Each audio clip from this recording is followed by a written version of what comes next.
You hear about it on the news, maybe see it in a movie. It happens more often than you think in real life, though. You're not alone, and someone grabs you from behind. Yeah, just as scary, your significant other is in a violent rage and threatens you. 10 of your size, Laura Caso is here with the tools that you need to protect yourself and fight for survival, Laura. Yeah, I want to ask you a few questions. Would you know how to protect yourself in a sexual assault situation, in a domestic violence situation? Would your child know how to protect his or herself? If you're sitting there at home and your answer is no, listen up. Please, 911, where is the emergency? Please get here. Please get here. This is desperation. Your husband, boyfriend? No boyfriend. Please get here quick. It's the voice of a woman who sat down with us, a woman who dealt with a year of abuse at the hands of her boyfriend. He choked me, and it was a violent choke. She doesn't want her face shown or her real name told. The man who she says abused her doesn't know where she lives. Let's call her Ann. And I felt like he was going to kill me that morning. It was the worst of them all. Police arrived and an officer did something that sticks with Ann.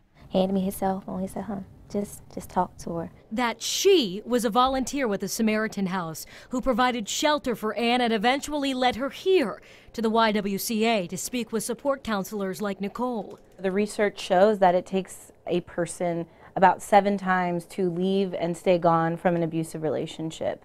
So we can come in at any time within those 7 times. Through crisis services and support, training, mental and physical training. That's why we came here to the Lynx Academy Jiu-Jitsu gym.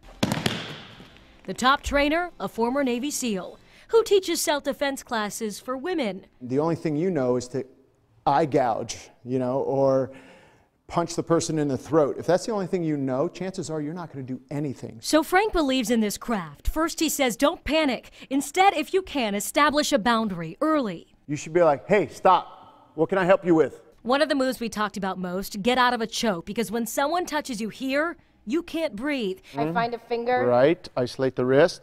Break the finger right there. Yes. Or how about this? You find yourself trapped underneath a person. Your instinct may be to punch. The problem is if you start the punching exchange, look, your head's against the concrete right here. So Frank recommends this. Can move sideways. What about when someone grabs you from behind? So if you grab me right here, Brett, look, hands on the ground. It looked hard, so I tried myself. Walk and push, and this gets light.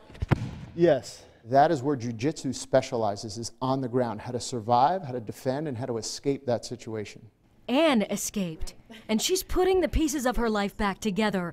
Now she says her future is day by day. It's a habit that you have to break, and it's not easy at all. There is a 24-hour hotline for women going through the same thing Ann once was. That's for you on wavy.com. Laura Caso, 10 on your side.